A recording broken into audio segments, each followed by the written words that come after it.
Sampurasun urang guar pepernian baheula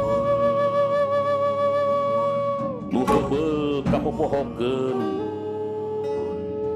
urang kotek tak malar kapendak urang taluntik belah mandar jadi atikan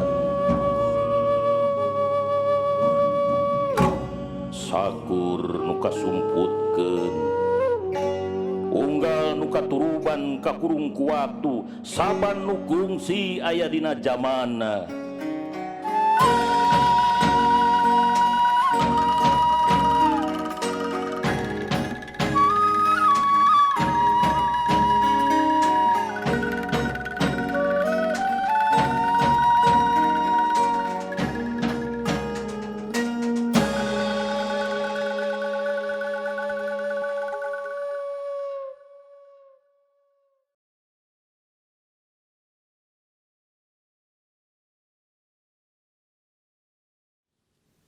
Assalamualaikum warahmatullahi wabarakatuh. Sampurasun.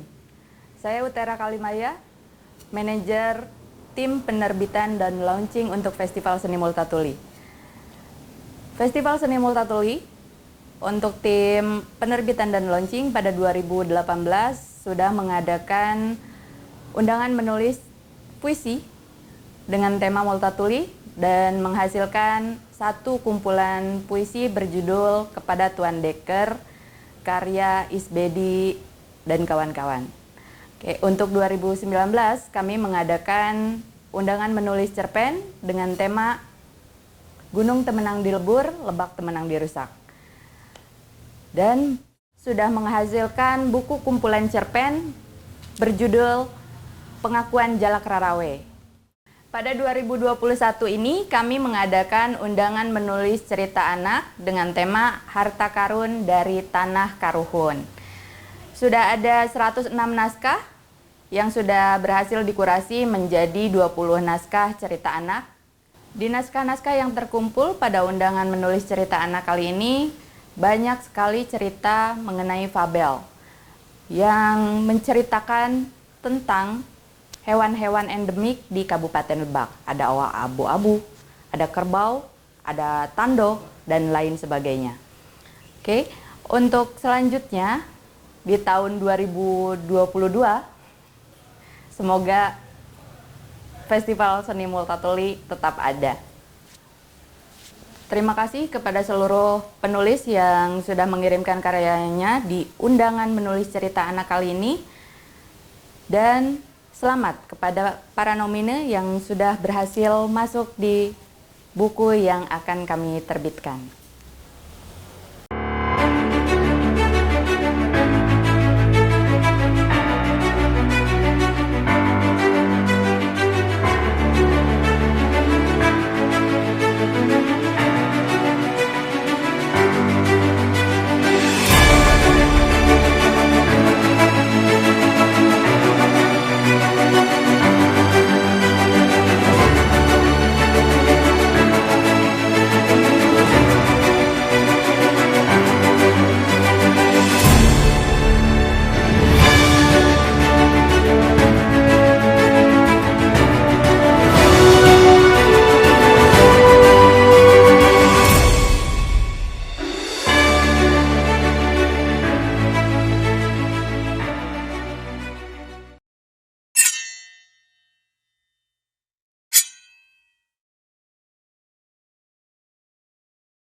Halo teman-teman, perkenalkan nama saya Kak Gita.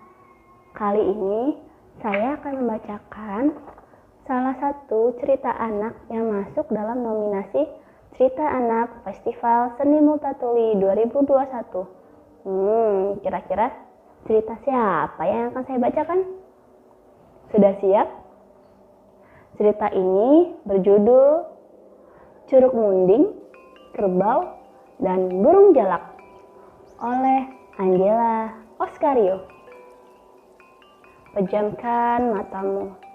Bayangkan angin sepoi-sepoi menerpa wajah.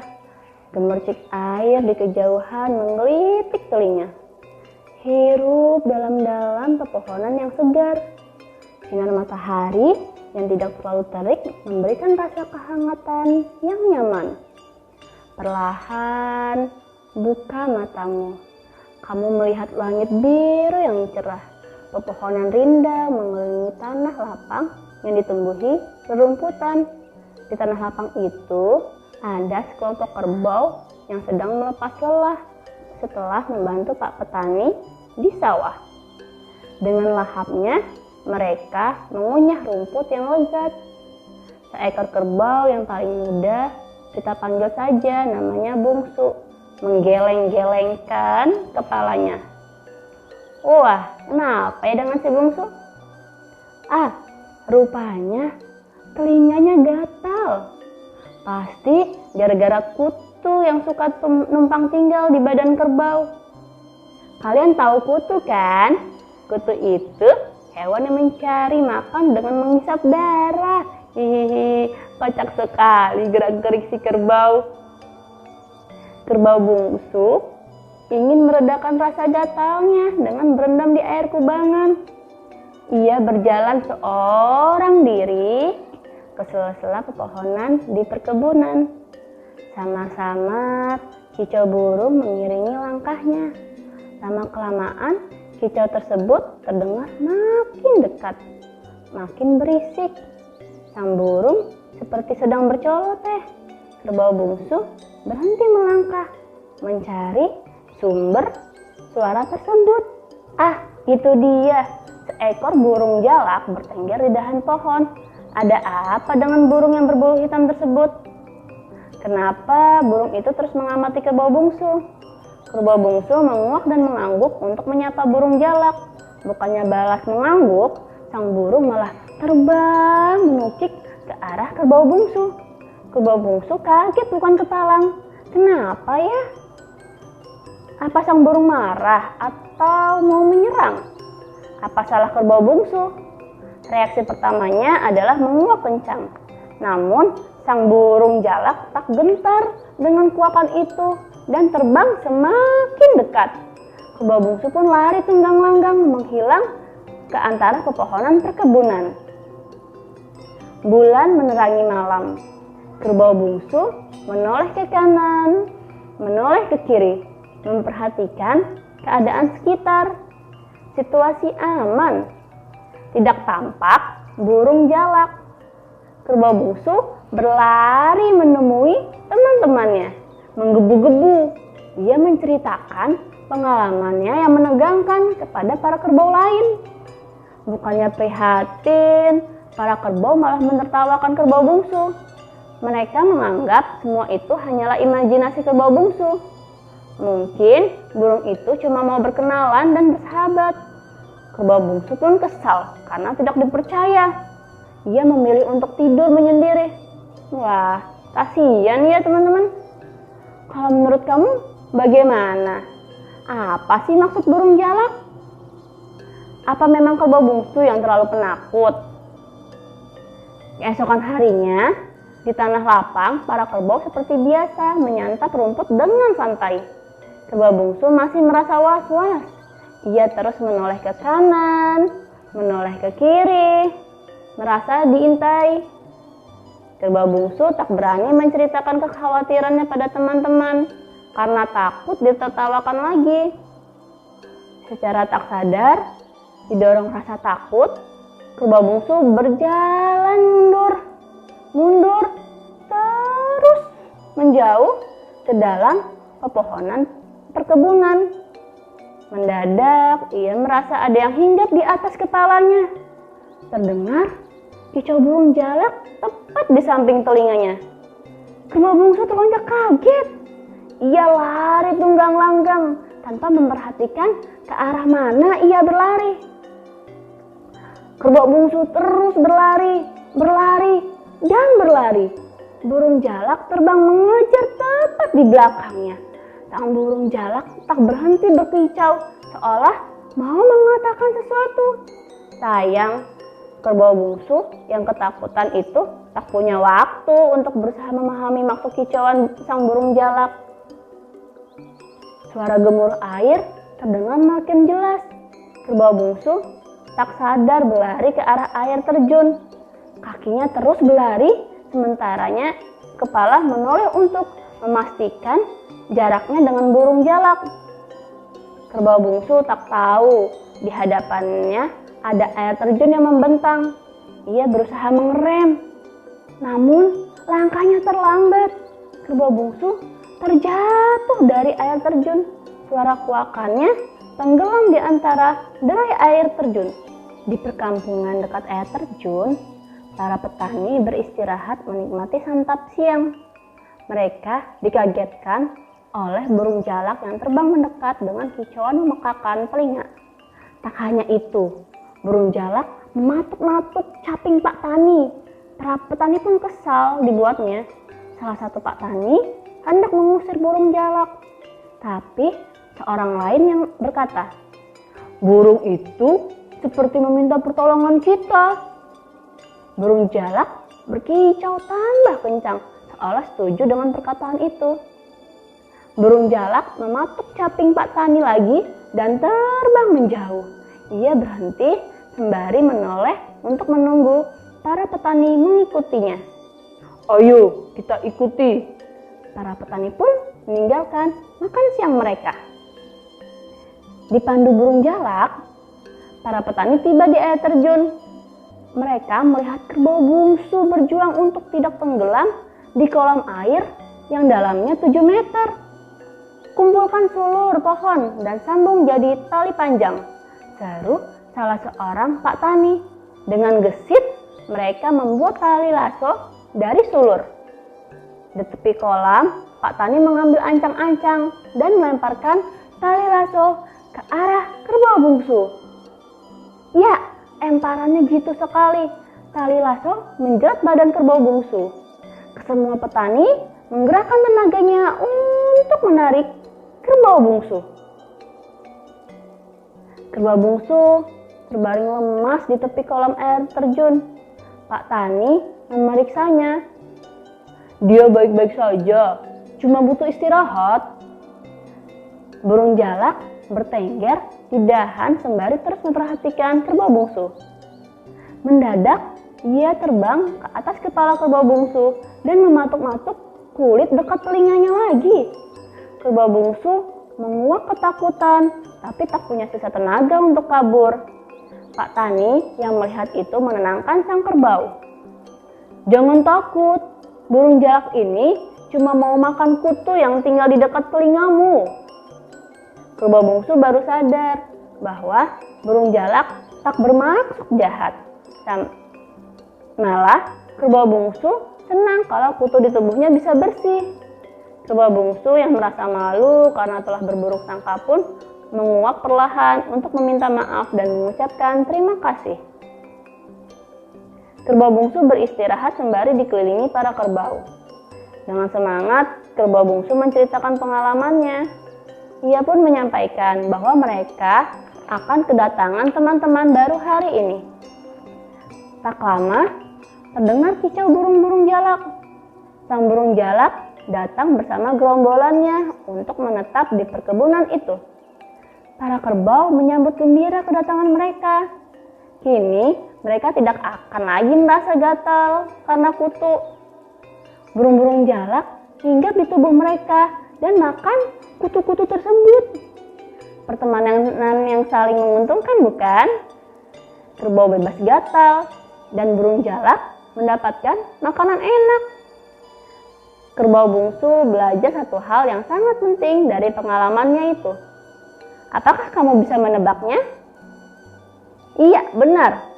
Tidak boleh cepat berprasangka buruk kepada sesuatu atau orang lain. Di perkampungan, para petani menceritakan kisah kerbau dan burung jalak kepada para warga yang lain. Cerita itu terus diceritakan dari mulut ke mulut. Sejak itu, air terjun di mana kerbau bungsu jatuh dikenal dengan nama Curug Munding. atau air terjun Kerbau. Hingga sekarang banyak yang datang untuk berwisata di Curug Munding loh. Teman-teman jika mau mengunjungi Curug Munding, letaknya ada di Kabupaten Lebak, Banten. Sebelum suatu saat nanti berwisata ke Curug Munding, yuk pejamkan mata. Bayangkan serunya bermain di Curug Munding bersama keluarga dan teman-teman. Di antara suara gemercik air, terdengar sayup-sayup luakan kerbau dan kicauan burung jalak yang hidup berdampingan dengan ramai. Sekian cerita yang saya bacakan. Terima kasih. Wassalamualaikum warahmatullahi wabarakatuh.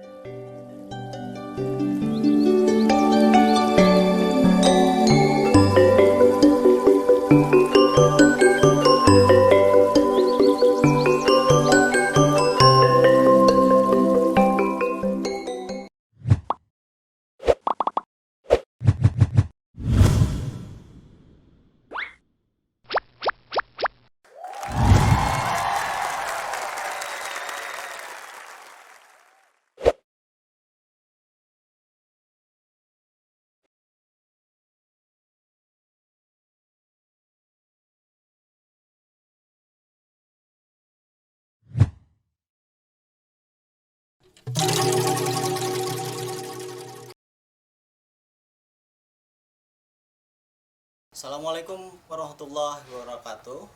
Oke, selamat datang bagi peserta diskusi dan bedah buku Harta Karun dari Tanah Karun. Seperti yang kita ketahui bahwa buku ini merupakan tulisan dari 20 penulis yang sebelumnya info dari panitia bahwa yang dikirim ke panitia terdapat 106 naskah dan ini merupakan 20 naskah yang terpilih dari 20 penulis. Kenapa buku ini sangat penting untuk didiskusikan? Yang pertama, seperti yang kita ketahui kalau folklore yang dikenal sebagai cerita rakyat, dongeng dan lain-lain merupakan media yang sangat efektif untuk penyebaran tradisi budaya di lingkungan kita. Dan saat ini kita sudah mendapatkan 20 naskah yang sangat menarik sekali, bagian dari folklore yang emang yang sangat layak sekali untuk didiskusikan. Baik, di tengah-tengah kita sudah hadir 3 pembicara kita. Yang pertama adalah Ibu Iroh Siti Zahroh. Selain aktivis perempuan, saya mengenal beliau adalah di tahun 2000-an sebagai guru di SMA 1 Jawilan. Kemudian dan saya sekarang mengenal beliau sebagai Widya Iswara di LPMP Banten. Selain sebagai Widya Iswara, ternyata beliau adalah juga sebagai penanggung jawab di Sanggar Saijadinda, kemudian penanggung jawab di TBM Saijadinda, kemudian di Kampung Dongeng Saijadinda Lebak, kemudian pembina Dewan Kesenian Lebak, dan juga sebagai anggota Banpau dan PNF Provinsi Banten. Itu pembicara kita yang pertama. Pembicara kita yang kedua adalah Ibu Anita Wati Bahtiar, peneliti bahasa di Kantor Bahasa Banten. Dan yang ketiga pembicara kita yang juga sudah hadir adalah Bapak Wawan Sukmara. Pekerjaan utamanya sebagai budayawan, bukan buayawan, tapi budayawan, dan pekerjaan sampingannya sebagai ASN, dan sekarang beliau menjabat sebagai Sekretaris Dinas Perpustakaan dan Kearsipan Kabupaten Lebak. Baik, untuk mempersingkat waktu karena berbagai kendala teknis tadi, pembicara pertama adalah Ibu Siti Zahroh yang biasa kita panggil dengan Bunda Iroh. Saya persilahkan. Selain sebagai pembicara untuk kali ini, beliau merupakan salah satu kurator dalam penulisan buku ini. Jadi kepada Ibu Bunda Iroh, saya persilahkan untuk menjadi pembicara pertama sekaligus untuk sebagai penanggung jawab kurator dalam penulisan buku ini. Silakan Ibu. Baik, terima kasih. Assalamualaikum warahmatullahi wabarakatuh. Pun tabepun kanu agung, kapara leluhur, kapara karuhun, kapara pangagung, kadulur kami kabehan, Kang Wawan sebagai dulur saya, ya, CS berat saya nih. Kemudian juga Bu Nita, ini juga sahabat saya untuk bicara tentang bahasa adalah beliau. Terima kasih moderator yang telah mempersilahkan saya untuk mengapresiasi kegiatan kita sore ini. Luar biasa, saya mengapresiasi kegiatan ini dengan sangat sukacita karena memang dalam tanda kutip agak jarang dalam rentang waktu yang agak lama kegiatan literasi dalam bentuk yang nyata peluncuran buku itu bisa dihitung dengan jari di Rangkas Bitung itu tadi Kabupaten Lebak. Maka manakala ada kegiatan seperti ini, saya sangat antusias mengapresiasi kegiatan ini. Baik, yang pertama selamat untuk para panitia yang telah Kang Wawan dengan rombongannya yang telah punya ide gagasan untuk meluncurkan kegiatan-kegiatan seperti ini. Mudah-mudahan ini berkala terus-menerus dan akan menghasilkan jejak-jejak literasi yang luar biasa ke depan nanti. Baik, yang kedua selamat untuk moderator yang luar biasa nih. Mohon maaf, Pak Wawan, sampai detik ini baru saya tahu nih bahwa yang menang adalah namanya Angelica gitu. Karena naskah yang masuk ke kami itu sebagai kurator itu tanpa nama, itu luar biasa gitu ya. Jadi saya tidak melihat siapa, apa, mengapa, kenapa gitu naskah ini diberikan gitu. Kami hanya menilai dari sisi-sisi yang memungkinkan untuk bisa diapresiasi sebagai bagian dari wahana perjalanan literasi yang kita inginkan. Baik, para peserta yang luar biasa, sekali lagi selamat juga untuk ke-20 nomina yang telah masuk dalam kategori 20 naskah terbaik. Intinya seperti ini yang ingin saya informasikan bahwa hal yang terkait dengan penulisan ini kan sudah ada berkaitan dengan tema dan seterusnya secara teknis. Hanya mungkin apresiasi saya terhadap kegiatan ini luar biasanya adalah 106 karya itu tidak bisa saya katakan bahwa inilah yang terbaik. Semuanya hebat, semuanya baik, sampai-sampai kami kebingungan untuk menentukan baik plusnya itu apa, gitu ya. Nah itu, jadi masalah nilai itu hanya hitungan matematik, rentang saja. Kalau dalam kategori ini para nominenya adalah 80 nilainya, maka kami hanya bisa memberikan 1, 2, 3 dalam hitungan jari untuk mendapatkan nilai plus. Karena Pak Wawan dan Bu Nita, kami mengapresiasi semuanya sedemikian rupa, kami melihat banyak sekali kesamaan. Baik dalam penulisan, kemudian juga hal-hal terkait dengan bahasa, dan seterusnya. Mengapa demikian? Kalau melihat pengalaman saya untuk menjadi juri dongeng dari tahun ke tahun, ya, karena latar belakang saya adalah terkait dengan komunitas mendongeng, ternyata naskah-naskah ini diambil dari sastra tutur yang ada di sekitar kita.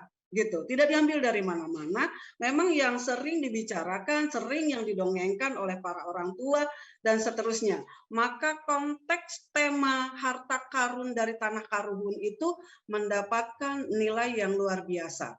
Artinya, para penulis naskah ini berupaya untuk menggali, mencari tahu apa saja sih yang ada di sekitar kita, tentang sastra tutur yang kemudian nantinya akan diapresiasi ke dalam sebuah naskah cerita, gitu. Jadi tidak ada satupun yang mendapatkan nilai lebih dari 80 harus misalnya menjadi 95, tidak ada. Rentangnya hanya 1 sampai dengan 5. Jadi tidak banyak, semuanya bagus karena tadi berasal dari harta karun dari tanah Karuhun yang berupa cerita-cerita atau sastra tutur yang ada di sekitar kita. Hanya mungkin nanti ini perlu digarisbawahi oleh teman-teman penulis naskah. Kalau kita melihat kepada tema, ya semuanya oke, semuanya masuk. Akan tetapi ini terlalu teknis sekali teman-teman penulis naskah ini melihat, ya. Walaupun memang di sana ada tertulis teknisnya adalah demikian.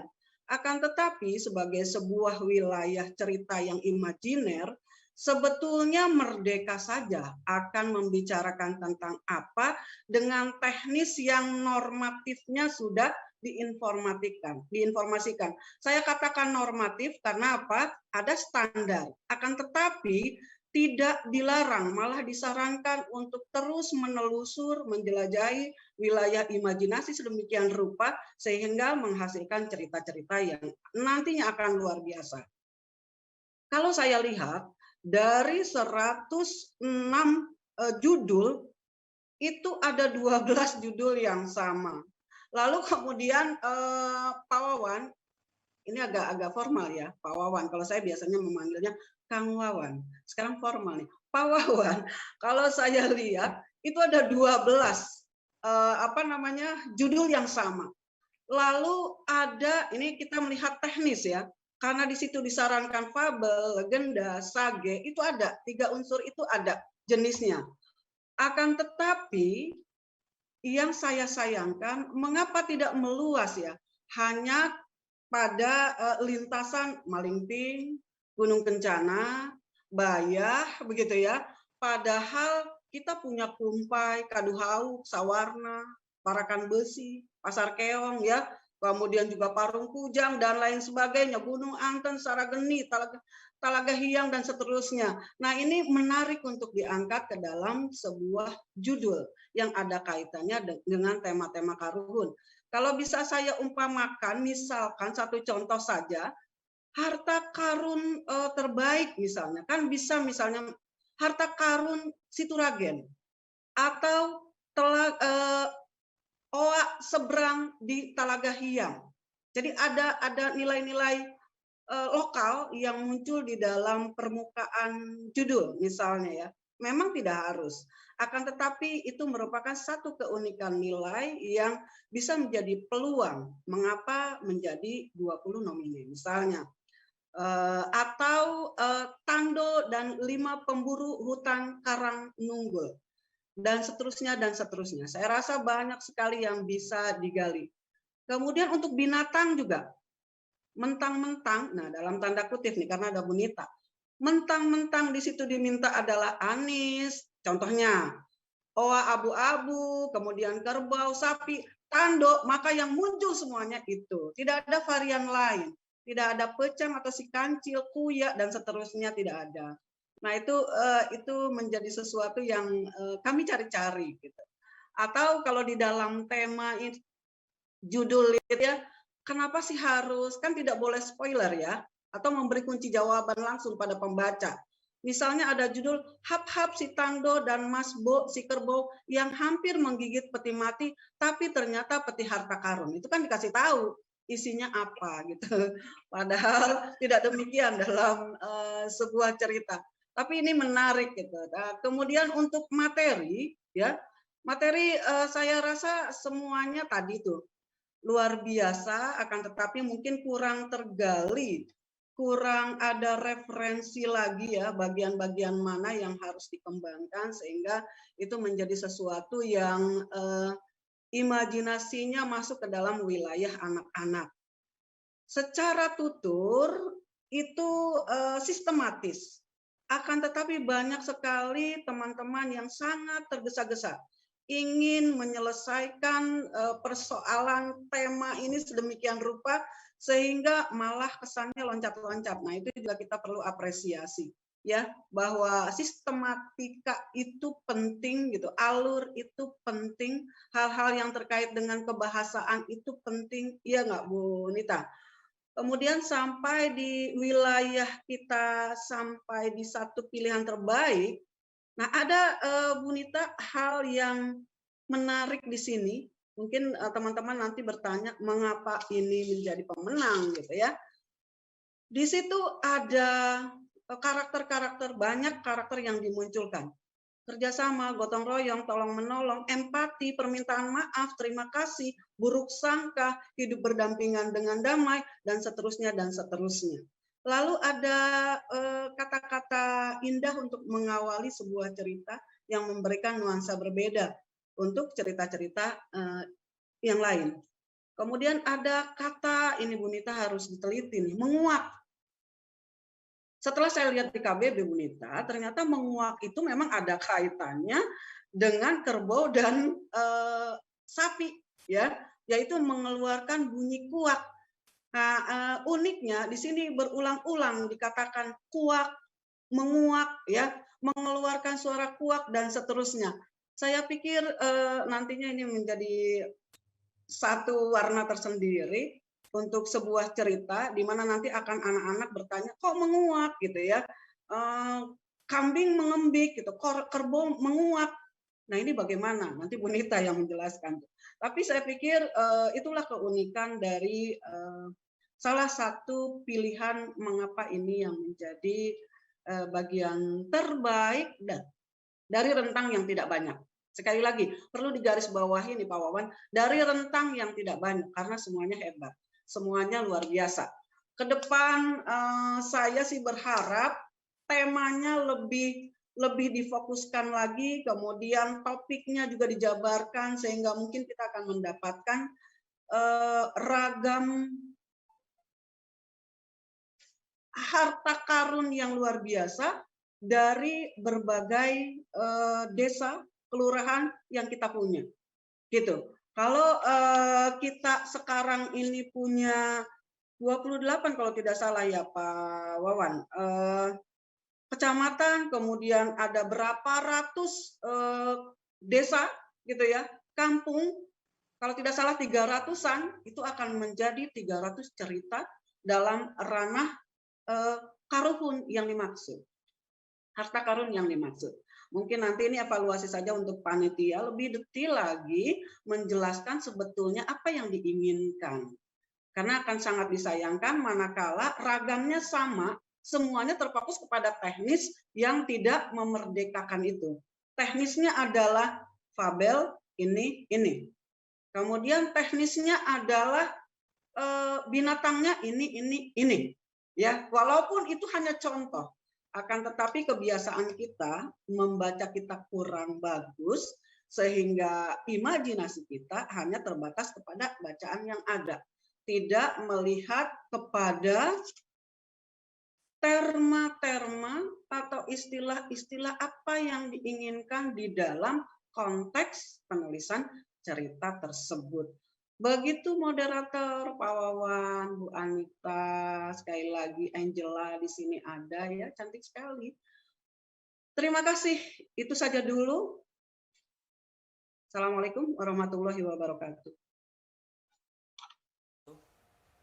Terima kasih Ibu Iroh sebagai kurator. Ini kita tahu bahwa ini sebagai bagian dari bentuk pertanggungjawaban dari dua kurator itu tadi, dan Bu Iroh adalah perwakilan dari dua kurator tadi. Sebenarnya ada yang menarik, ini apa yang diungkapkan oleh Bu Iroh. Yang pertama bahwa kurator tidak mengetahui ini naskah siapa, ini yang menariknya. Ini punya siapa, kemudian ini tulisan siapa, gelap saja soal penulisnya. Makanya muncul yang menang Angeli dari Serpong pun padanya Bu Iroh juga terkaget-kaget karena nggak tahu siapa penulisnya. Tapi inilah mungkin salah satu bentuk kejujuran dari panitia bahwa lomba ini murni ditilai oleh dua kurator yang juga tidak ada intervensi atau keberpihakan dari panitia untuk yang menang siapa. Baik, untuk selanjutnya mungkin sebelum mendedah secara gamblang soal teknis kebahasaan, mungkin saya ke Pak Wawan dulu, Bu Nita ya, ke Pak Wawan dulu. Pak Wawan akan saya meminta untuk menjelaskan soal dari perspektif budaya, baik folklore, dongeng, dan lain-lain lah. Silahkan Pak Wawan sebagai mantan Kabid Kebudayaan yang sekarang jadi Sekretaris Dinas Perpustakaan dan Kearsipan. Silahkan Pak Wawan. Baik, terima kasih moderator, teman-teman, Bu Nairo, Ibu Adita. Assalamualaikum warahmatullahi wabarakatuh. Salam budaya, sampurasun. Bagi saya lebih luar biasa ketika terbaik satunya itu adalah bukan orang Lebak, artinya Lebak dibaca oleh orang luar Lebak. Jadi luar biasa gitu. Jadi kalau orang Lebak tahu Curug Kuning ya saya pikir tidak aneh gitu ya. Luar biasa. Angela, selamat ya, dan kepada yang lainnya juga luar biasa. Nah, apa yang disampaikan Bu Nairo sebetulnya menjadi catatan saya sendiri bahwa ini saya pikir sebuah kebetulan mungkin ya, Bunda ya. Ini kok tokoh-tokoh hewannya kok muncul yang diumpamakan oleh para panitia gitu. Dan lagian semuanya di atas permukaan, padahal juga di air juga mungkin banyak. Karena saya jujur saya bukan lahir di Lebak, banyak nama-nama ikan juga yang di sini jenisnya sama tapi namanya berbeda gitu. Tapi itu secara aturan permainan itu tidak menyalahi apa-apa.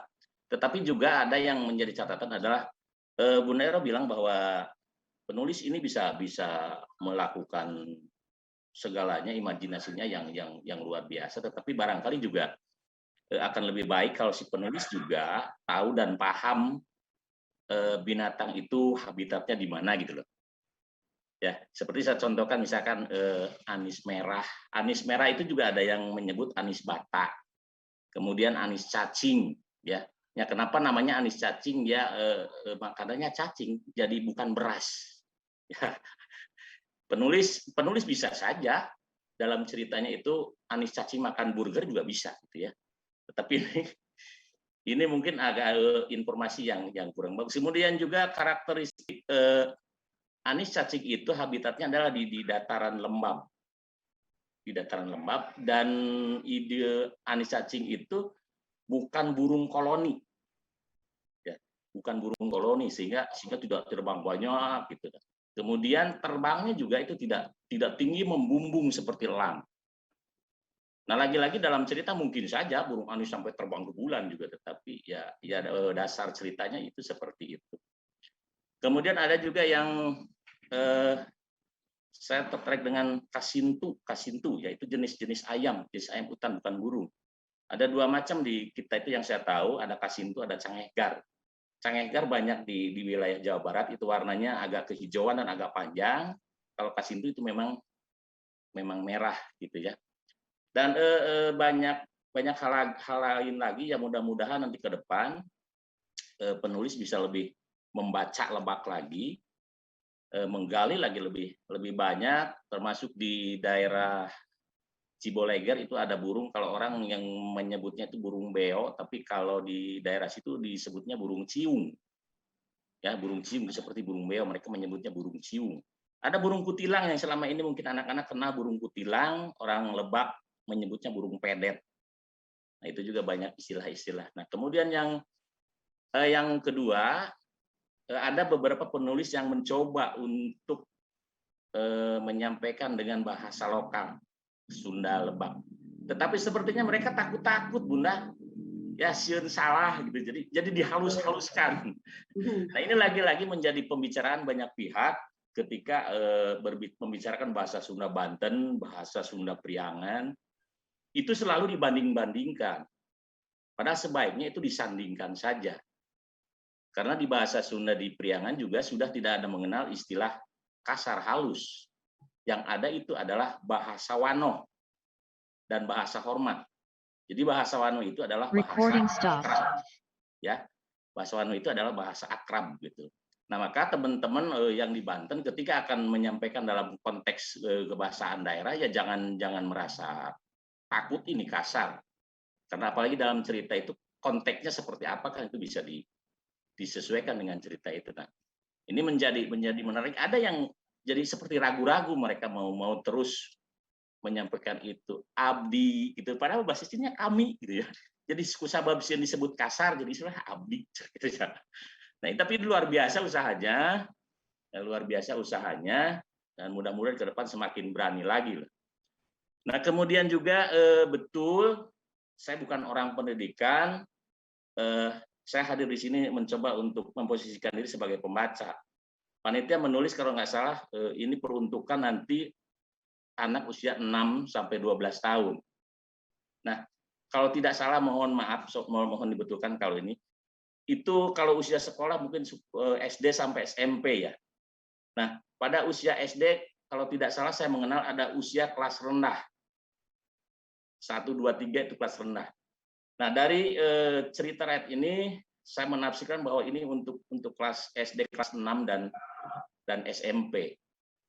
Jadi untuk kelas rendahnya ini jauh gitu ya. Nah, mungkin ke depan kita coba untuk kelas rendah mungkin juga bukan cerita tetapi misalkan cerita bergambar untuk anak-anak kelas rendah itu juga akan semakin menarik. Makanya lepas dari semua judul, semua struktur, semua gaya penulis melakukan itu, yang pada intinya adalah bagaimana cerita anak ini yang baik itu yang bersumber dari toponimi, yang bersumber dari fabel atau segala macam adalah yang disebutkan oleh Bunda tadi adalah pesan moral.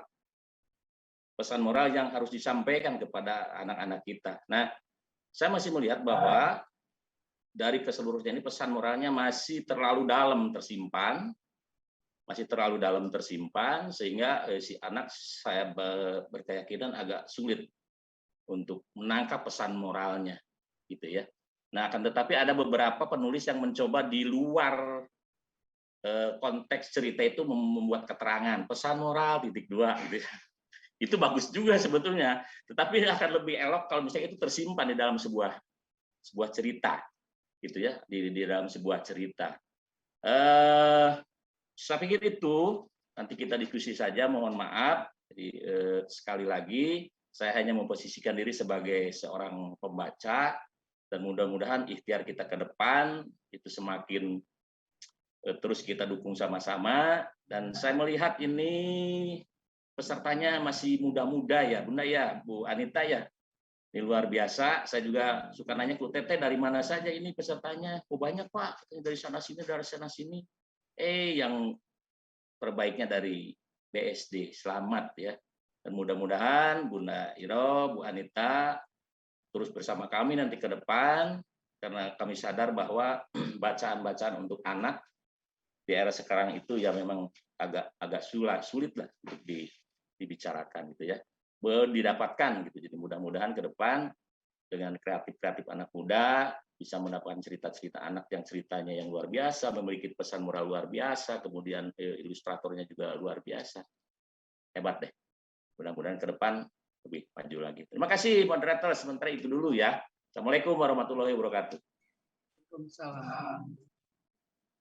Assalamualaikum warahmatullahi wabarakatuh. Terima kasih Pak Wawan. Ada statement Pak Wawan yang sangat menarik sebenarnya. Yang pertama soal adanya kekagokan berbahasa. Ya maklum mungkin karena yang pertama pembelajaran bahasa Sunda juga masih bahasa Sunda, guru-gurunya juga masih dari Priangan dan lainnya, sehingga di kalangan anak-anak juga terjadi kekagokan berbahasa. Meskipun bahasa sehari-harinya tetap bahasa Sunda Banten, tapi kan di sekolah juga yang diajarkan kadang juga bahasa Sunda yang memang dari Wetan. Tapi itu kemudian yang mestinya tidak menjadi alasan membanding-bandingkan antara Sunda Wetan dengan Sunda Sunda Banten mungkin Pak Wawan ya. Baik, terima kasih. Untuk para peserta yang ingin bertanya nanti silakan tulis saja di kolom komentar, atau mungkin nanti akan kita buka juga sesi tanya jawab. Nah, untuk selanjutnya kita ada satu narasumber yang akan mendedah naskah ini secara linguistik. Nah, di sini sudah hadir Ibu Anita Wati Bahtiar, peneliti bahasa dari Kantor Bahasa Banten. Kita akan melihat perspektif linguistiknya seperti apa. Apakah sesuai dengan EYD? Apakah ada kata-kata yang ternyata ini nggak ada loh dalam Kamus Besar Bahasa Indonesia yang baik dan benar. Kalau selama ini kan kita tidak terlampau mementingkan itu, untuk menulis, untuk bicara dan lain-lain. Nah, di sini ada polisi bahasa sebenarnya, Ibu Anita. Silakan Ibu Anita. Ya, baik. Terima kasih, Kang Moderator. Assalamualaikum warahmatullahi wabarakatuh. Selamat siang, para peserta, Bapak Wawan, Ibu Iroh, moderator, dan pada pemenang, saya ucapkan terima kasih pertama-tama. Wah, saya agak-agak tersanjung juga ketika dibilang polisi bahasa ya, karena akhir-akhir ini kan bahasa itu sudah apa ya, kurang greget sekarang ini. Kalau dulu zamannya Bapak Anton Mulyono, pusat bahasa, siapa yang tidak kenal pusat bahasa gitu, orang-orang akan amat sangat berhati-hati ketika berbicara atau menulis sesuatu. Nah, tapi kalau untuk sekarang dalam pembahasan diskusi buku kali ini, saya harapkan tidak terlalu serius. Maksudnya ya tetap pembicaraan ini pembicaraan yang serius, tapi santai saja. Tidak jangan menjadi sesuatu hal yang menakutkan, karena bahasa itu baiknya kita jaga dan kita rawat. Kalau sesuatu yang menakutkan biasanya tidak bisa dijaga dan tidak bisa dirawat. Baik, ini kita menunggu paparannya ya. Sebenarnya paparannya boleh dimunculkan, boleh? Silakan. Kalau misalnya agak sulit dimunculkan, mungkin nanti saya akan memaparkan secara lisan saja. Silakan.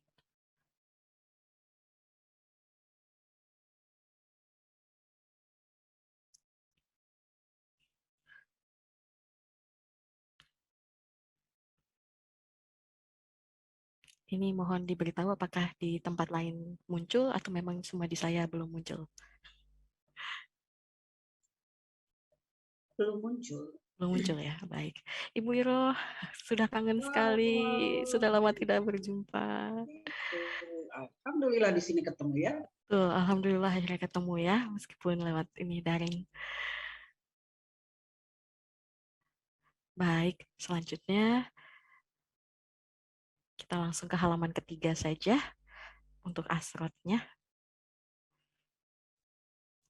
Lanjut, karena tadi seperti yang sudah dibahas oleh Ibu Iro sebagai kurator dan juga Pak Wawan, saya memang sepakat beberapa hal yang sudah dibahas sebelumnya. Yang pertama itu terkait dengan nama-nama tokoh yang sama dengan tema. Saya juga sempat berpikir, ini kenapa mereka jadi terpaku di situ ya? Tando, Owa, Kerbau gitu, terpaku di situ. Sementara apakah memang di Lebak itu hanya ada binatang-binatang itu atau ada binatang-binatang yang lain, itu yang mesti dirujuk. Karena saya pun seorang peneliti bahasa, seorang peneliti biasanya iseng untuk mencari tahu. Ternyata ada banyak seperti tadi yang sudah disampaikan oleh Pak Wawan, ada juga burung anis yang itu anis cacing, anis merah. Saya juga sempat ketemu surili. Saya juga bahkan sempat penasaran, oh wah itu apa? Karena jarang saya kurang ini juga, saya tertarik dengan dunia hewan, tapi hanya dunia hewan domestik seperti kucing dan sejenisnya. Makanya ketika ada owa, saya cari tahu dulu surili juga seperti apa. Ternyata memang jenis-jenis hewan yang ada di Kabupaten Lebak itu lumayan banyak. Nah, pembahasan saya kali ini itu merujuk kepada sistem perjenjangan buku jenjang membaca lanjut. Karena tadi seperti yang dibilang oleh Bapak Wawan, ini untuk anak kelas 6 sampai 12. Meskipun sebenarnya kalau 6 sampai 12 itu membaca lancar ya, membaca lancar sampai ke membaca lanjut. Kalau memang itu SD sampai SMP berarti dia membaca lancar dan lanjut. Kenapa saya merujuk dari sistem perjenjangan buku ini? Ya karena kami juga sempat merger dengan mereka, Purus Kurbuk, jadi sempat mengetahui beberapa hal yang mungkin nantinya bisa menjadi masukan juga kepada panitia dan juga peserta terkait dengan penulisan cerita anak. Baik, selanjutnya.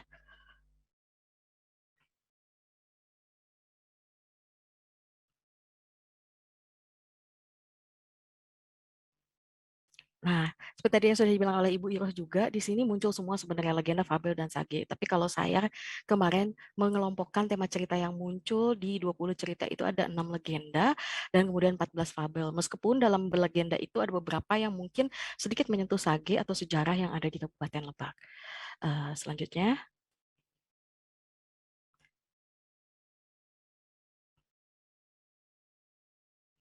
Nah, nilai cerita kalau menurut Puskurbook itu ada 18 nilai cerita yang bisa dipakai dalam penulisan cerita anak.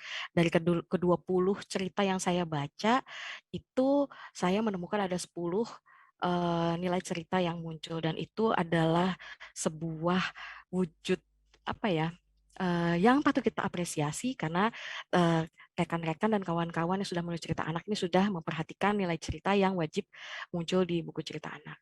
Selanjutnya, nah, dalam amanat cerita ini, seperti yang tadi sudah disampaikan juga oleh Pak Wawan, kalau ada penulis yang dia menuliskan hikmah cerita itu di akhir, tapi ada juga yang dia secara tersirat amanat itu diberitahukan. Nah, memang pesan dari Puskurbook itu sendiri, kita harus menghindari gaya pemberian amanat itu yang menggurui. Jadi kalau bisa memang dia tersirat, tidak perlu dituliskan. Dan saya juga kebetulan memang menjadi salah satu di keluarga saya yang suka memaksa keluarga saya untuk selalu membaca, khususnya untuk anak-anak muda, karena saya perhatikan anak-anak muda sekarang itu yang dibaca hanya lewat ponsel ataupun ya kebanyakan ponsel ya. Mereka bergaulnya sekarang dengan ponsel, bukan dengan buku yang tercetak. Nah, kalau dari ponsel, kekurangannya itu adalah jumlah kata yang dituliskan itu biasanya memang tidak banyak. Nah, itu nanti akan dibahas setelah ini.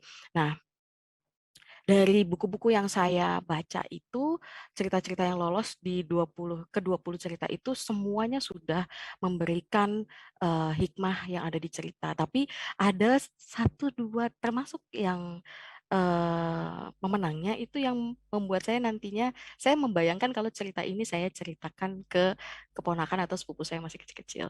Kan kalau dengan anak kecil itu kita tidak bisa membacakan saja gitu. Jadi hikmah ceritanya adalah gitu. Jadi ada baiknya memang seperti usul Pak Wawan itu, hikmah cerita itu ada di dalam cerita sehingga nanti kita bisa bertanya ke anak-anak. Saya juga ingat kalau tidak salah Mbak Utera memberitahu saya kalau misalnya buku ini nantinya akan dijadikan bahan ajar.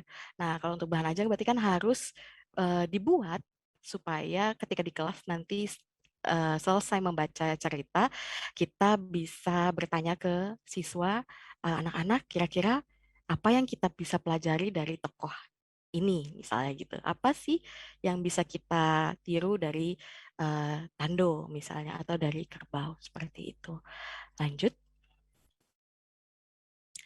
Nah, karena saya dari Kantor Bahasa Provinsi Banten, sebelumnya mungkin sedikit paparan singkat, mungkin ada beberapa peserta yang belum mengenali apa sih Kantor Bahasa Provinsi Banten itu. Kantor Bahasa Provinsi Banten itu ada UPT dari Kementerian Pendidikan dan Kebudayaan di bawah Badan Pengembangan Pembinaan Bahasa. Ya, seperti tadi Mas Moderator bilang, kalau kami ini semacam polisi bahasa, jadi kami memang peduli terhadap pengutamaan bahasa Indonesia, juga pelestarian bahasa daerah, serta menguasai bahasa asing.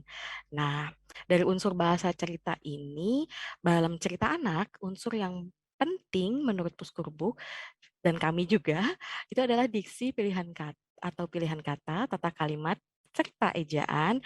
Nah, saya pernah bertemu dengan Bapak Arif Subianto, seorang penerjemah buku cerita anak.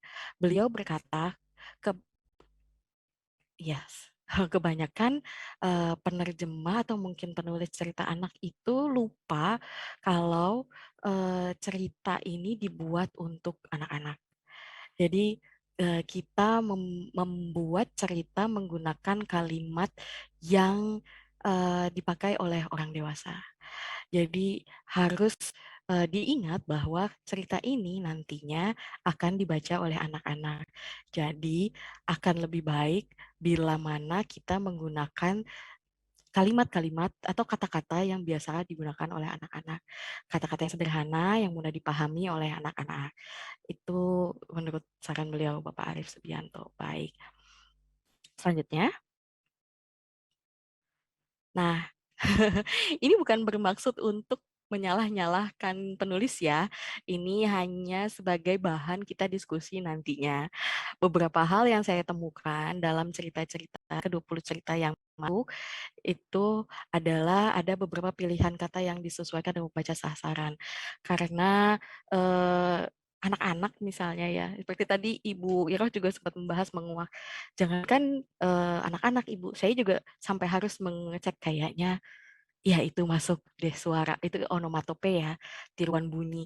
Jadi ketika saya cek, oh ya menguak, tapi ini adalah kata yang kurang familiar buat anak-anak, bahkan saya sekalipun, saya jujur, saya kurang familiar dengan kata menguak. Nah, ada baiknya memang kata-kata baru seperti itu yang tidak familiar itu masuk ke dalam glosarium atau bagan. Itu pun juga kayaknya ada beberapa yang menggunakan glosarium untuk memberikan keterangan-keterangan kata-kata yang kurang dipahami seperti itu. Kemudian ditemukan juga beberapa kesalahan ketik atau saltik atau typo yang dan juga penggunaan ejaan yang kurang tepat. Kemudian juga ada beberapa kalimat dari cerita yang lolos itu butuh penyederhanaan. Karena kalau kalimatnya seperti tadi dibilang oleh Bapak, kalau ini untuk anak kelas 6 sampai 12 itu kami melihat di pedoman itu kalau katanya itu bisa lebih dari 10 kata. Nah, kalau lebih dari 10 kata, berapa sih panjang maksimal untuk anak sampai 6-12 tahun? Kalau ada yang kalimatnya terlalu panjang, biasanya nanti anak-anak akan mudah lelah dan mudah jenuh serta bosan ketika membacanya. Nah, itu ada beberapa kata yang memang butuh penyederhanaan, tapi masih berterima buat saya ketika saya membaca cerita-cerita tersebut. Kemudian untuk gaya bahasa itu memang mesti sederhana dan kebanyakan dari cerita yang lolos itu sudah menggunakan kalimat yang sederhana. Ya tentu saja karena cerita-cerita yang lolos ini sudah melewati kurasi oleh Ibu Iro dan timnya sehingga cerita-cerita ini adalah cerita-cerita yang sudah layak dipublikasikan dan diluncurkan. Tapi ada beberapa hal yang harus saya sampaikan sebagai bentuk tanggung jawab moral dari Kantor Bahasa Bandung dalam upaya pengutamaan bahasa Indonesia sebagai bahasa negara selanjutnya. Nah ini, ini hanya perbaikan ya.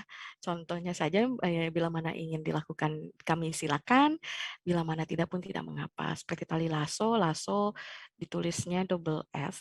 Itu dalam KBBI itu sudah ada padanan katanya. Nah kalau di kami, di kantor bahasa atau di badan bahasa, bila mana padanan katanya sudah ada dalam KBBI, baiknya menggunakan padanan kata yang sudah ada dalam KBBI. Mengapa begitu?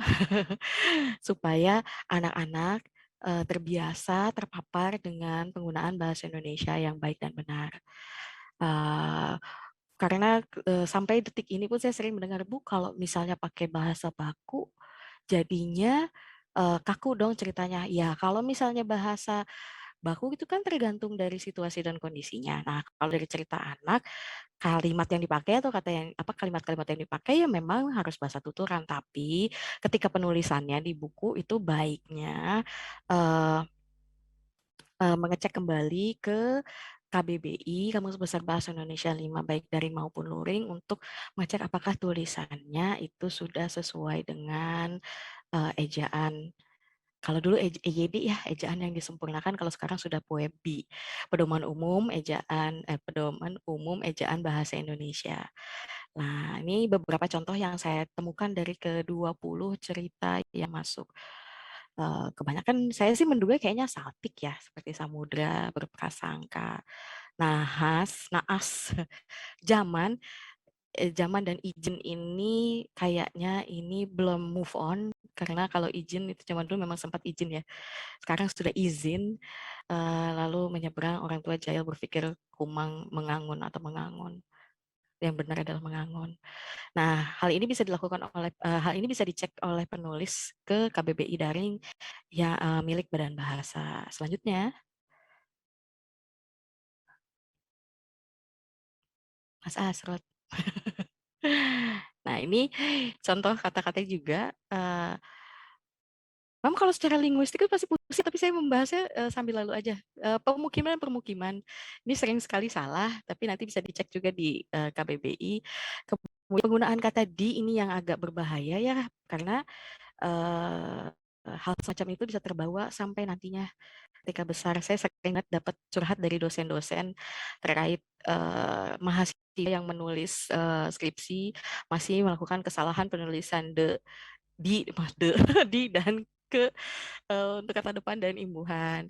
Sederhananya kalau dia menunjukkan arah, tempat, dan waktu itu dia dipisah. Tapi kalau dia itu imbuhan, mengikuti kata kerja itu dirangkai, ditulis.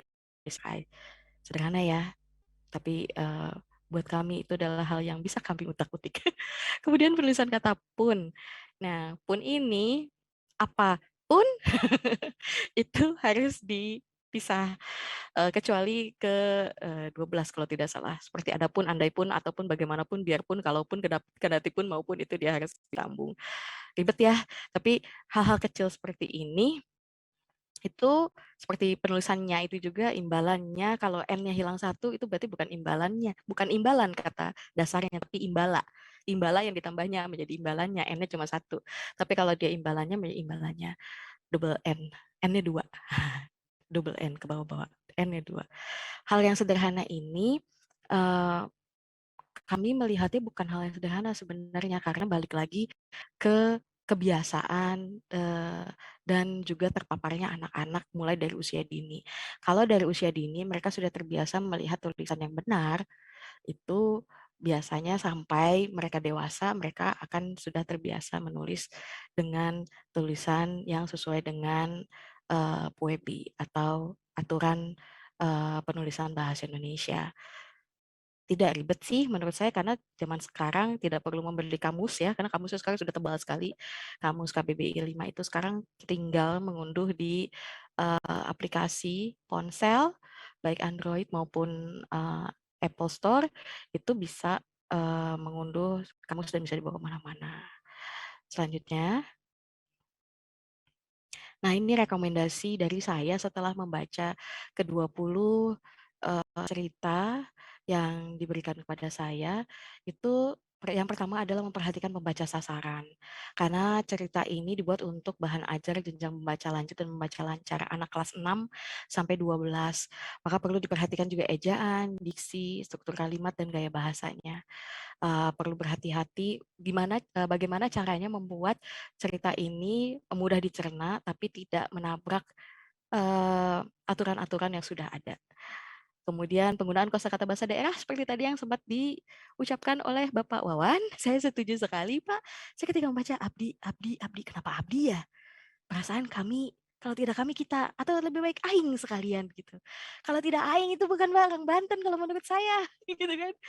Jadi ini benar nampaknya ada keraguan-raguan apakah boleh gitu. Kalau menurut kami di kantor bahasa Badan Bahasa tidak ada yang namanya bahasa kasar. Semua itu ragam bahasa.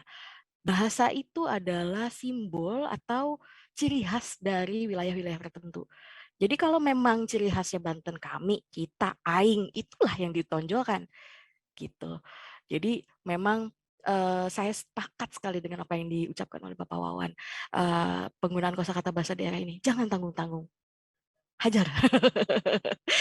Terus penamaan tokohnya, kalau bisa ya menonjolkan kearifan lokal yang dimiliki. Ada yang menggunakan nama-nama yang apa ya, yang sudah familiar di Baduy. Itu ada beberapa saya apresiasi itu. Nah, kemudian ini kalau ini untuk panitia mungkin ya, format tulisan, ukuran buku, ilustrasi itu nanti perlu diperhatikan. Upayakan ilustrasi itu dapat memancing imajinasi dan kreativitas anak. Kami dari Badan Bahasa itu mendapatkan PR dari Mas Menteri. Mas Menteri itu meminta kami untuk menerjemahkan cerita anak baik dari bahasa daerah ke bahasa Indonesia maupun dari bahasa asing ke bahasa Indonesia. Nah, salah satu titipan Mas Menteri adalah tolong pilih cerita anak yang bisa memancing imajinasi anak dan supaya bisa membuat anak-anak Indonesia itu kreatif. Nah itu mungkin nanti di PR-nya panitia selanjutnya. Kalau misalnya memang mau ada ilustrasi dan lain-lain. Kemudian untuk pada penulisan dialog itu saya juga menemukan beberapa hal nih Bu Iroh. Nampaknya juga ini nanti bisa menjadi masukan juga ke panitia ke depannya. Apakah perlu dalam penulisan cerita anak ini diperlukan pelatihan dulu misalnya? bekerja sama dengan LPMP mungkin atau dengan kantor bahasa mungkin. Kami bersedia sih pastinya melatih dulu untuk penulisan dialog menggunakan variasi kata-kata, seperti kan tidak perlu kayak eh, tanya si apa atau jawab si Anu, jawab si Tando atau ujar si Kerbau, itu kan tidak tuh. Ada banyak pilihannya, variasinya, seperti bisik, jawab, hardik, kilas, saut, sapa, serga, seru, tanya, terang, dan lain-lain. Itu nanti berarti menjadi masukan juga kepada panitia ke depannya, bisa memulai dari apakah yang mau sebelum melakukan sayembara itu dilakukan pelatihan terlebih dahulu, atau kita memberikan pelatihan setelah para penulisnya terpilih, seperti itu. Nah, ini saran juga buat panitia, atau bisa juga buat penulis sebelum mengirimkan cerita nantinya di kegiatan selanjutnya, atau mengikuti di kegiatan-kegiatan lain. Uji keterbacaan. Uji keterbacaan ini bisa dilakukan kalau untuk penulis ya. Misal penulis sudah punya anak atau punya sepupu atau punya keponakan yang kecil-kecil, tuh bisa dibacakan dulu ke anaknya. Sasaran misalnya 6-12 tahun, cari anak umur 6-12 tahun, dibacakan. Apakah mereka paham dengan ceritanya atau tidak? Kalau misalnya paham, berarti cerita itu sudah menggunakan kalimat sederhana yang dipahami oleh anak-anak. Akan lebih sulit lagi kalau misalnya si cerita ini nanti untuk anak yang usianya di bawah itu. Anak PAUD, TK, misalnya SD, itu lebih sulit lagi. Kenapa? Karena katanya itu tidak boleh berimbuhan, pendek, minimal 5 kata, maksimal 5 kata atau 10 kata. Seperti itu. Nah, itu nanti bisa menjadi masukan misalnya ke depannya, misalnya FSM mau membuat cerita untuk anak-anak, tapi anak-anak SD atau PAUD. Nah, itu nanti kerjasama lagi dengan Bu Iro biar mendapatkan gambaran-gambaran yang terkait cara penulisan. Terus, kalau ini ya biasa pesan sponsor, bisa bekerjasama dengan kantor bahasa terkait dengan penyuntingan dan penyelaras akhir mungkin. Tapi dari hasil-hasil yang sudah muncul di sini, kesalahan-kesalahan yang muncul itu bukan kesalahan-kesalahan mayor. Kesalahan-kesalahan yang muncul, kesalahan-kesalahan minor yang masih bisa diperbaiki. Mungkin itu saja ya dari segi linguistik. Semoga nggak bikin pusing kepala penjabaran saya. Karena biasanya kalau terkait dengan bahasa, itu orang-orang lagi nih, waduh, kenapa nih? Saya salah di mana nih? Tapi tenang saja, bahasa itu adalah sesuatu hal yang dekat dengan kita. Jadi kalau bisa kita pelihara dan kita jaga sampai akhir hayat. Terima kasih. Wassalamualaikum warahmatullahi wabarakatuh. Waalaikumsalam warahmatullahi wabarakatuh. Terima kasih Ibu Nita. Saya mendengarkan dari tadi ngap sebenarnya, Bu. Ngap kenapa? Ternyata apa yang saya lakukan, apa yang saya tulis, apa yang saya katakan ternyata lebih banyak salahnya daripada benarnya. Dan ini dari Bu Nita, ini kesalahan minor. Kesalahan minornya saja sebanyak ini. Kalau kesalahan mayornya gimana? Mungkin makin banyak lagi. Bagaimana kalau misalkan 107 naskah itu bisa diteliti oleh kantor bahasa, saya yakin kita akan mendapatkan banyak sekali masukan yang sangat berarti bagaimana menggunakan Recording in bahasa progress. Indonesia yang baik dan benar, atau berdasarkan PUEBI ya, Bu ya. Oke. Baik, saya yakin dari peserta dan dari hadirin yang mengikuti Zoom Meet kali ini, ada banyak yang ingin ditanyakan kepada para pembicara kita kali ini. Saya persilahkan untuk 2 orang penanya dulu mungkin. Silahkan.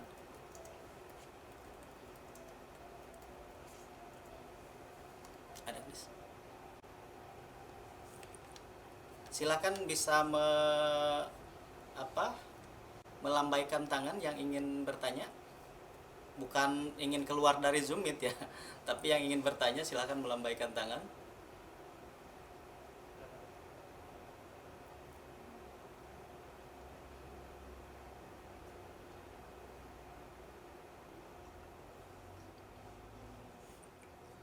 Jangan-jangan pingsan setelah ini ya, mendengarkan bahasan kebahasaan, jangan-jangan ini, Mas Moderator. Kayak terperangah dengan penuturan Bu Nita ini. Baik, kalau misal pun tidak ada yang ingin bertanya, silahkan ditulis di kolom komentar.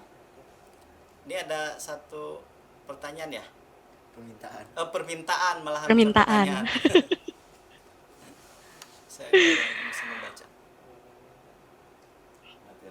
Oke, ada permintaan katanya materinya materi dari Bonita terkait kebahasaan. Nanti bisa menghubungi panitia yang minta materi, ada di panitia semua, termasuk nanti bukunya yang kalau sudah cetakannya selesai bisa menghubungi panitia juga. Untuk saat ini memang belum bisa dibagikan meskipun kita judulnya bedah buku, bukunya belum selesai cetak, jadi untuk selanjutnya bisa menghubungi panitia. Baik, ada yang bertanya? Nah, ini Angela Oscario. Coba baca itu. Terima kasih Bu Iro, Pak Wawan, dan Bu Anita untuk Mungkin Mbak Angela bisa memberikan apresiasinya terhadap perolehan menjadi yang terbaik ini. Atau mungkin bisa berbagi pengalaman ya Bu Iro. Betul. Bagaimana, apa sih yang menginspirasi untuk menuliskan Curug Munding itu ya? Padahal Angela itu adalah bukan orang Curug Munding. Nah itu menarik itu. Iya, kita kalau kita kaitkan dengan bahasa, karena ini merupakan keterampilan menulis itu ya. Ini adalah posisinya dari membaca gitu ya. Betul. Beliau mendengarkan, lalu kemudian mampu berbicara, kemudian membaca. Sehingga ketika membaca, beliau mampu menuliskan apa yang sebetulnya di luar dari jangkauan keberadaan dirinya sebagai bukan orang Lebak, begitu mungkin ya. Iya, sepakat. Mangga silahkan. Ya, selamat sore. Terima kasih kesempatan. Mohon maaf saya kayaknya tidak bisa menghidupkan kamera karena di sini hujan. Dari tadi tulisannya connection unstable. Iya, terima kasih sekali buat panitia. Saya sebetulnya awalnya sangat tidak percaya diri sebenarnya untuk ikut kompetisi ini karena itu tadi, Ibu. Saya juga berasa bukan orang Lebak gitu ya, tidak akrab dengan budaya Lebak. Saya lahir di Semarang, sampai SMA saya besar di Semarang, jadi suaranya masih nadanya tuh medok-medok Jawa Tengah gitu ya. Nah, tapi ya saya merasa tertantang gitu ya, baca-baca tadi yang seperti Ibu bilang sih, memang dari baca-baca, belajar gitu. Jadi saya sebenarnya juga sangat senang dengan kompetisi-kompetisi seperti ini karena membuat saya keluar dari ya keseharian saya gitu ya, membaca tentang daerah lain, tentang dan berimajinasi tentang itu. Kurang lebih begitu sih, Ibu.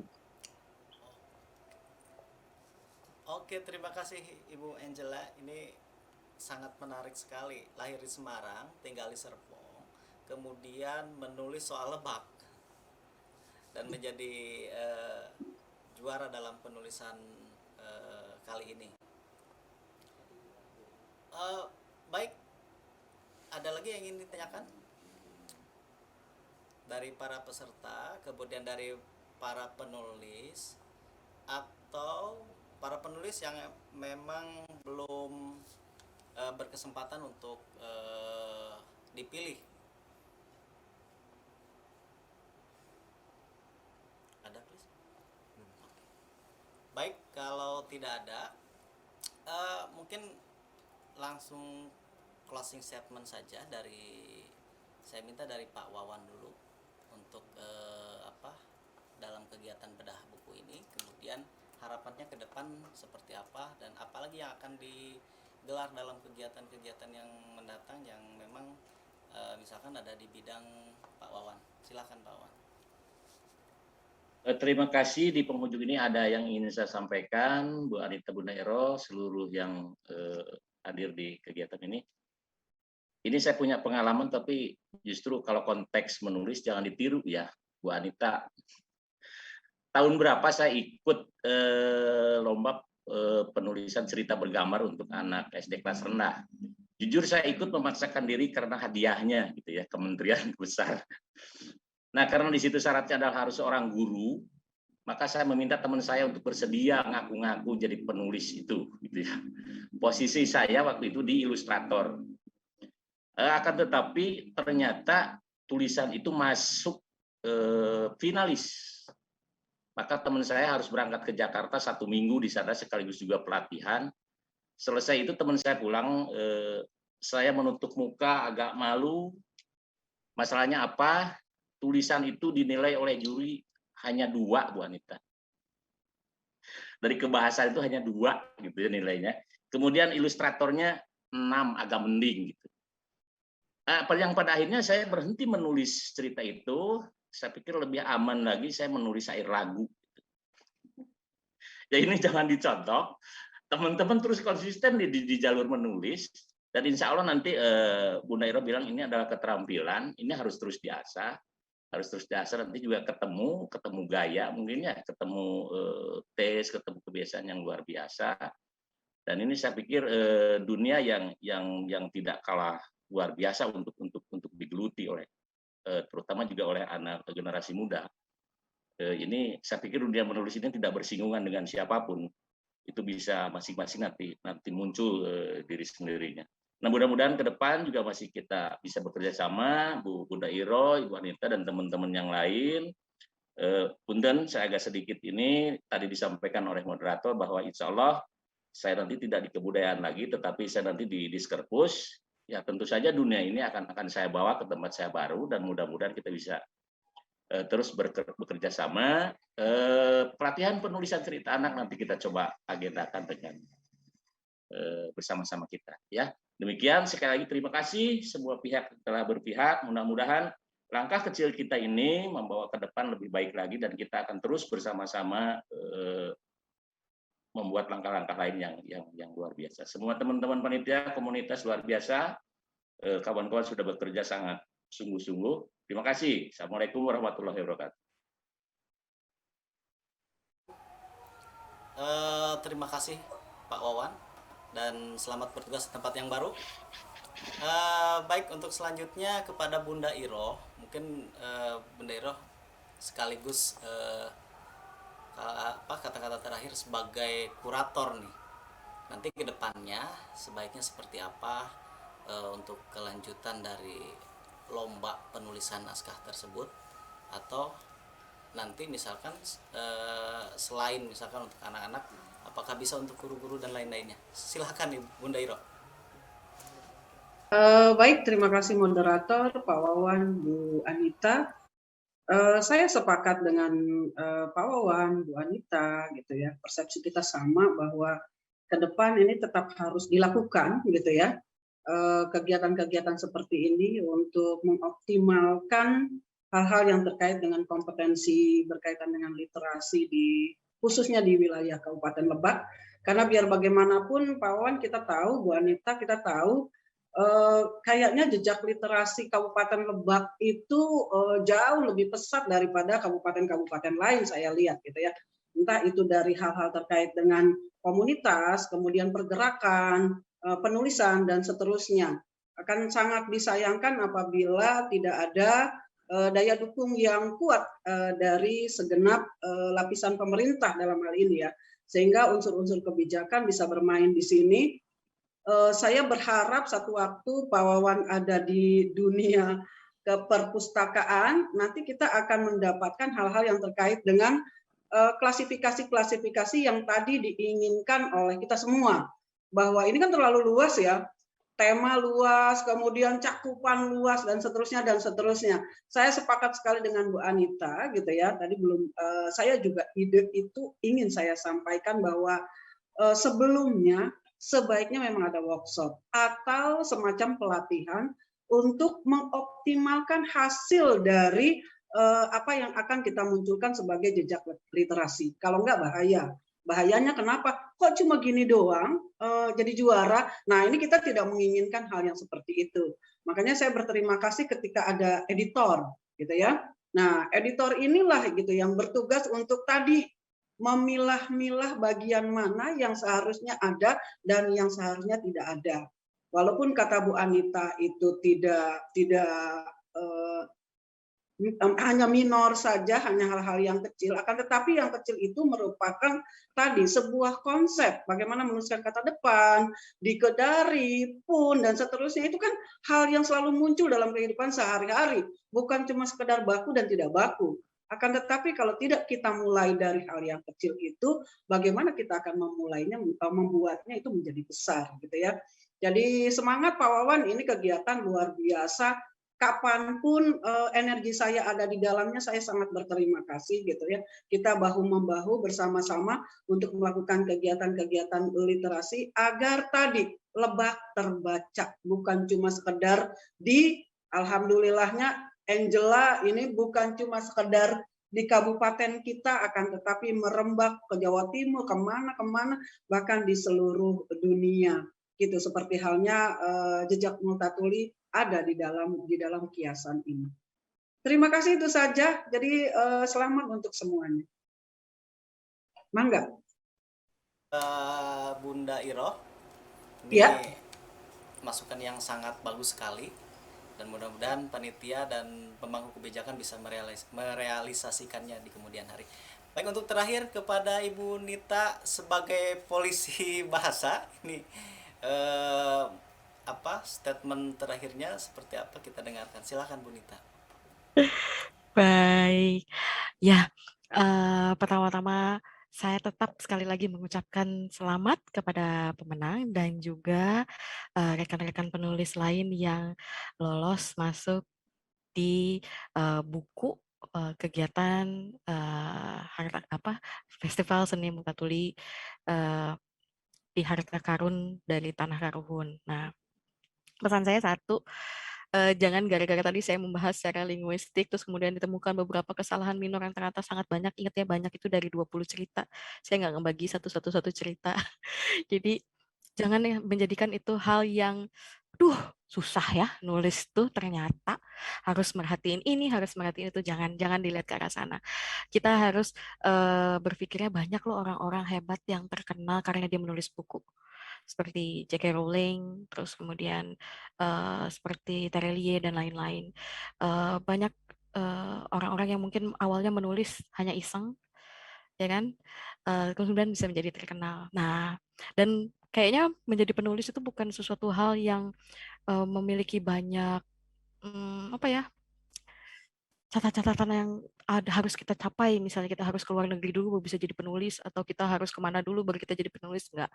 Nah, memang kaitan-kaitan terkait dengan ejaan dan lain-lain itu nanti bisa menyusul. Jadi ketika kita menulis cerita, kita jangan berpikir ke sana dulu.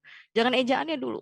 Tapi kita pikir menulis saja, mengalir dulu. Ketika sudah selesai, baru nanti kita cek apakah sudah sesuai dengan ejaan, apakah sudah sesuai dengan tata istilah yang ada di Indonesia. Karena saya juga kebetulan mungkin nggak akan ada yang percaya juga ketika saya bilang saya mengagumi salah seorang penyanyi di luar negeri. Dia penyanyi rap. Dia berbeda dari penyanyi rap yang lain karena dia bisa melakukan dia bisa nge-rap berapa kata dalam sekian detik gitu. Tapi dia itu saya salut karena ketika dia menulis lirik, itu dia tidak cuma menulis lirik, tapi dia mengeceknya juga di kamus. Ada kamus yang selalu dia bawa di sakunya. Dia setiap kali dia punya ide nulis, terus dia cek di kamus. Ada nggak sih kata ini di kamus? Nah itu saya salut sama dia. Siapa dia? Nanti kita cari, itu kayak hikmah hebatnya amanat dibalik amanat. Nah, sekali lagi jadi saya ucapkan saya apresiasi setinggi-tingginya untuk panitia FSM tahun 2021 ini kegiatan yang luar biasa sekali, amat sangat mendukung gerakan literasi nasional yang menjadi PR buat kami Badan Pengembangan dan Pembinaan Bahasa khususnya dan Kementerian Pendidikan dan Kebudayaan. Kalau sekarang Kementerian Pendidikan, Kebudayaan, Riset dan Teknologi. Terima kasih sudah menjadi bagian dari itu. Kedepannya saya siap membantu, misalnya penyuntingan atau lain-lain. Tadi ada yang kalau nggak salah di chat ada yang bilang, boleh nggak analisis punya saya boleh, analisa punya saya boleh. Boleh nanti dianalisa mau jadi apa boleh, silakan. Bisa nanti menghubungi panitia. Tapi ingat satu hal, bahasa Indonesia adalah bahasa kita. Kita harus mengutamakan bahasa Indonesia. Tak lupa juga melestarikan bahasa daerah. Karena ini di Kabupaten Lebak, melestarikan bahasa Sunda Lebak. Jangan malu menggunakan aing, dia, kami, kita. Kemudian kuasai bahasa asing. Karena dengan menguasai bahasa asing, kita bisa membuat daerah kita, Banten dan Lebak khususnya, terkenal di mata dunia. Terima kasih. Wassalamualaikum warahmatullahi wabarakatuh. Salam. Terima kasih Bu Nita, Bunda Iro, Pak Wawan. Eh, Sepertinya kalau dibuat kesimpulan sangat banyak sekali, banyak PR maksudnya. Kita banyak PR sekali. PR panitianya kita semua sebagai aktivis literasi, misalkan banyak PR sekali yang mesti kita perbaiki ke depannya, baik dari segi linguistik, dari kebudayaan, dari pendidikan, dari macam-macam pokoknya. Intinya mudah-mudahan ke depannya kita bisa lebih baik lagi dalam segi penulisan, dalam segi pemahaman budaya, dan sebagainya. Terima kasih juga buat para peserta yang di rumah. Kita cukupkan sampai di sini untuk diskusi kita kali ini. Sampai jumpa untuk diskusi tahun depan untuk FSM 2022. Saya kembalikan kepada MC kita yang cantik. Terima kasih. Wabillahi taufiq wal hidayah. Wassalamualaikum warahmatullahi wabarakatuh. Salam. Mantap.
Terima kasih untuk Kang Rizal sebagai moderator kita untuk diskusi siang hari ini, dan juga untuk para panelis, ada Bapak Wawan, ada Ibu Siti Zahro, dan juga Ibu Anita, juga sebagai para panelis di diskusi kita siang hari ini. Dan Bapak Ibu sekalian, saya akan mengajak pemenang atau nominasi terpilih di siang hari menuju sore hari ini ya tentunya, yang juga sekaligus akan menyerahkan penyerahan simbolis sebagai pemenang untuk cerita anak ini. Halo, Angela Oscario, betul ya? Halo, selamat sore. Selamat sore. Oke, kabar baik ya? Amin, sehat. Amin, sehat. Saya sangat penasaran sekali dari tadi, apa yang menjadi inspirasi dari Kakak Angela ini untuk menjadikan Curug Munding sebagai cerita kakak yang dikirimkan di FSM kali ini, Kak? Seperti tadi yang saya cerita, mungkin memang saya bukan dari orang Lebak gitu ya. Jadi ketika melihat ada kompetisi ini, saya berpikir ini kompetisi yang menarik gitu ya, membuat saya untuk belajar lebih banyak tentang daerah-daerah di Indonesia. Jadi saya banyak baca, saya baca browsing-browsing gitu ya, saya baca banyak hal tentang Lebak gitu. Dan sebenarnya banyak sekali hal yang menarik yang saya temuin. Benar-benar kekayaan di Lebak itu banyak sekali. Cuman mungkin memang pada saat merangkai ceritanya, kebetulan berimajinasinya gitu ya, saya menghubungkan apa sih yang bisa ditarik ceritanya untuk jadi sebuah cerita yang ada apa ya, nggak sekedar cerita tentang sebuah daerah, tapi gimana bisa ada nilai-nilai positif yang untuk anak-anak. Nah, kebetulan emang pada akhirnya yang terpikirkan lebih, yang ketemu idenya gitu ya, lebih ke Curug Munding ini, begitu. Kekayaan budaya di Kabupaten Lebak ya? Betul sekali.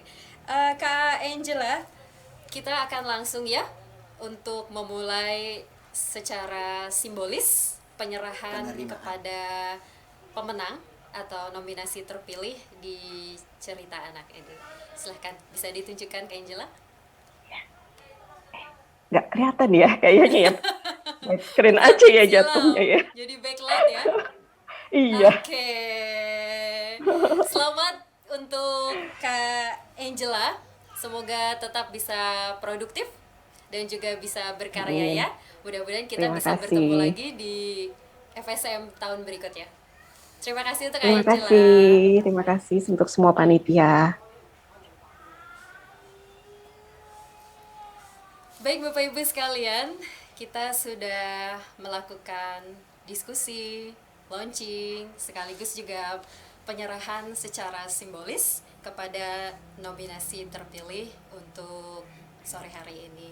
Mudah-mudahan apa yang disampaikan bisa bermanfaat. Cerita anak merupakan karya sastra anak yang sangat istimewa sekali karena bisa membangun kognitif anak, bisa membangun intelijensia anak, dan juga bisa membangun untuk emosional dan juga sosial anak-anak dan memperkenalkan budaya kepada anak. Sangat istimewa sekali karena memadukan unsur naratif dan juga ilustratif.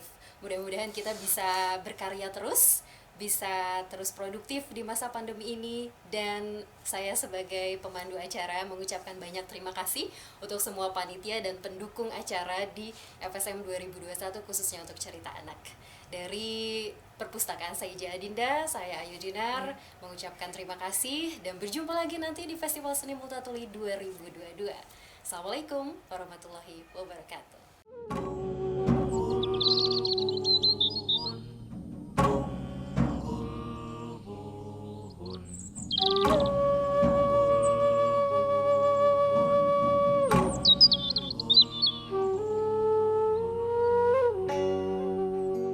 Sampurasun urang guar pepernian baheula nu heubeul kapopohokeun urang kotek tak malar kapendak urang taluntik belah mandar jadi atikan sakur nuka sumputkeun unggal nuka turuban kakurung ku waktu saban nu kungsi aya dina zamanna